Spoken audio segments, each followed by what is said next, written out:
Attention hunters! With Monster Hunter Wilds inexplicably lacking Palamute companions, today we'll be embarking on a special crafting quest to right this grievous wrong. Our mission? Creating an elite squad of 4 unique Palamutes: Choco, Jerry, Peanut, and Iggy.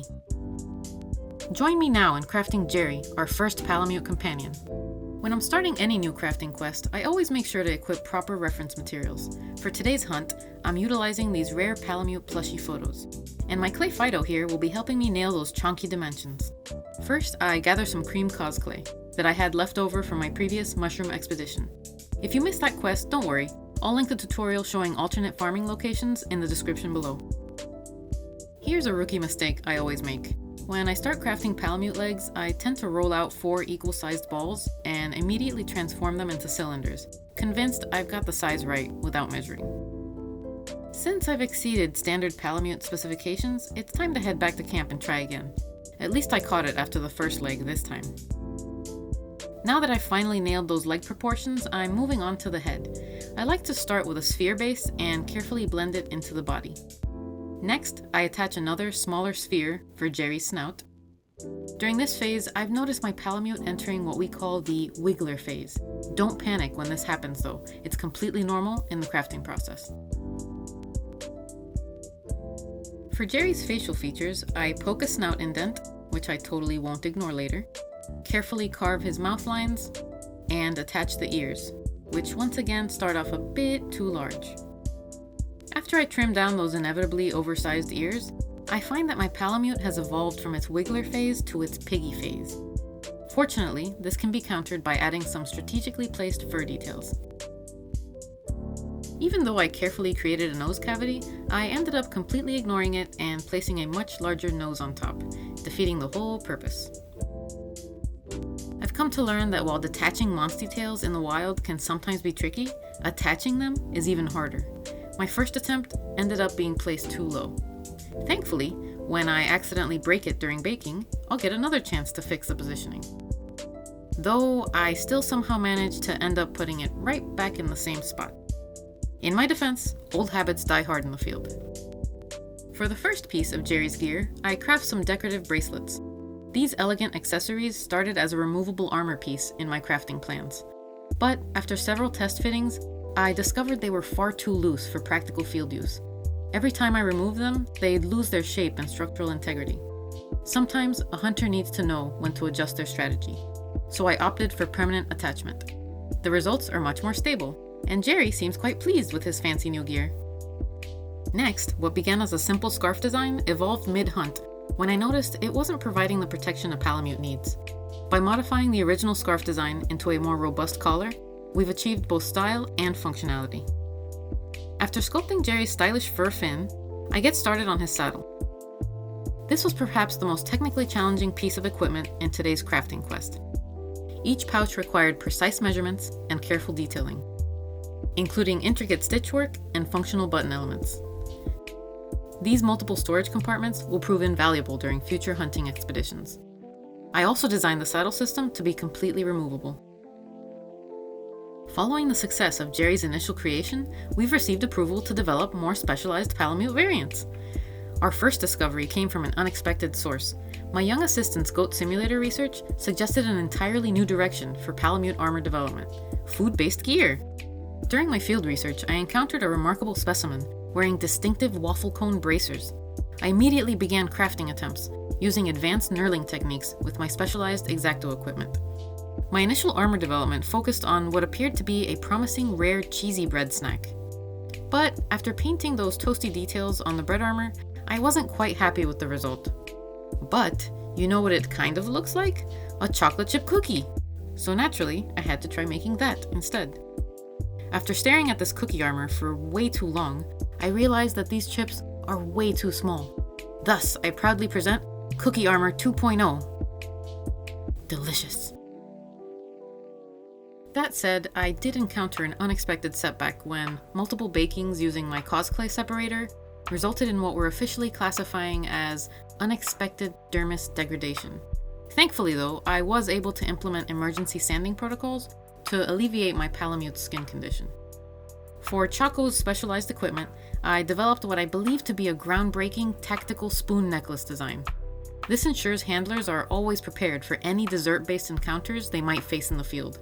After all, proper tool readiness is crucial for any hunter. I'll also admit I spent quite some time testing various helms in the field. First, I tried a charming ice cream cup design. Then I moved on to a waffle cone configuration, but something just wasn't right. In the end, I made the tactical decision to abandon the hat research entirely. After all, why would I want to hide these adorable little faces? Compromise optimal facial feature visibility during field operations. After extensive field observation, I decided to develop what I'm classifying as our cozy subspecies. While I was originally planning to craft various styles of armor, I found myself drawn to a more comfortable approach. You know how sometimes the best hunting strategies come from unexpected places? That's exactly what happened here. I started by crafting a specialized bandana, as that tends to be one of the most iconic features of the Palamutes. Then, going all in on the comfort factor, I developed what might be my favorite piece of equipment yet, an advanced sleeping bag system.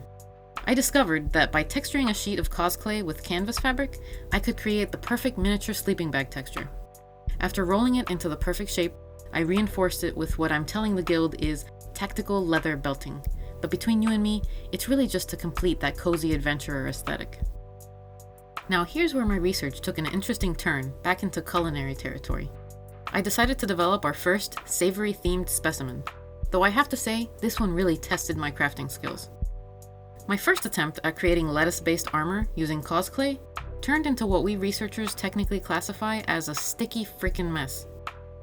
After this initial setback, I regrouped and tried again with some green Sculpey variants, which finally gave me the nice leafy texture I was hoping for. For the specialized egg-based armor component, I employed my trusty ballpoint tool to create the perfect fried egg texture on the white portions. A strategic application of dark brown chalk pastel gave those beautifully burnt edges that any field-cooked egg needs. The finishing touch was adding what I've recorded here as the perfect little ball of yellowish-orange clay for the yolk. You know you've got it right when it makes you hungry just looking at it. To complete our savory-themed loadout, I developed some specialized tomato-based bracers. Using a rare material known as tomato cane, discovered during a previous expedition, I was able to carefully extract and shape a few perfect components for my Palamute. I could tell from the look on her face how much Iggy loved her eggy armor set, as I assured her this was pure culinary intuition at work. Before proceeding with our final pigmentation protocols, my team and I implemented a crucial morale-boosting strategy: holiday chocolate distribution. I've found sharing these special rations with my research assistants significantly improves field performance.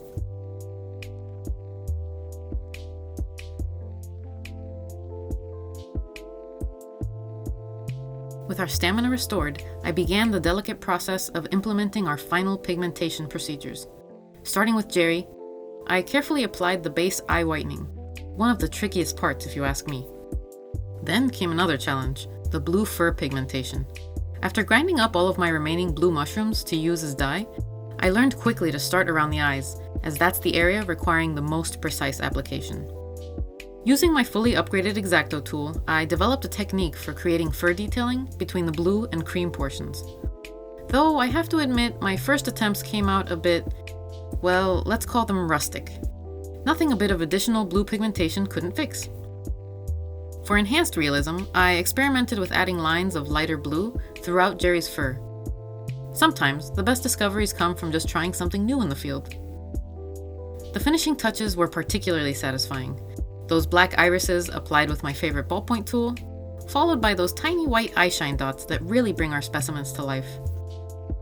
Of course, no Palamute would be complete without its signature white X marking on the forehead. For Jerry's gear, I selected a light blue base coat, followed by what originally was yellow edge detailing. However, mid-application, I made the executive decision to upgrade to gold pigmentation. After all, our specimens deserve that extra touch of regality. Moving on to our other specimens, I discovered each required their own unique finishing approaches. Choco's waffle cone bracers, for instance, responded beautifully to a combination of chalk pastels and honey brown dry brushing techniques.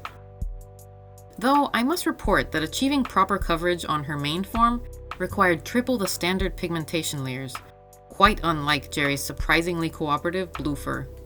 And lastly, Choco's tactical spoon necklace receives a light metallic finish. After extensive field testing, I developed a highly specialized preservation strategy. Select equipment pieces, Peanut's sleeping bag, Iggy's lettuce, and Jerry's saddle, received a careful application of satin preservation compound. Iggy's egg-based armor required our special buttery gloss formula for maximum realism, while Choco's specialty chips received a strategic satin coating. I ultimately decided to avoid applying preservation compounds to our specimens' bodies based on previous field research indicating potential adhesion issues. But just when I thought our research was complete, we made an extraordinary discovery. During routine field observations, we encountered miniature Palamute variants. I'm thrilled to report the successful documentation of Dot, confirmed to be Jerry's sibling, and Sesame, who seems to have genetic links to Peanut. Even more fascinating, they appear to have formed a natural bond with our resident micro Marlboro specimen, Minnie. And with that, fellow hunters, we've successfully completed this advanced Palamute crafting and gearing expedition. Remember to check the guild board for upcoming crafting opportunities, and good luck in your adventures in Monster Hunter Wilds. All that's left now is to submit our report to the Hunters Guild, which means it's time for our photo shoot.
Thank you so much for watching, and I'll see you in the next video.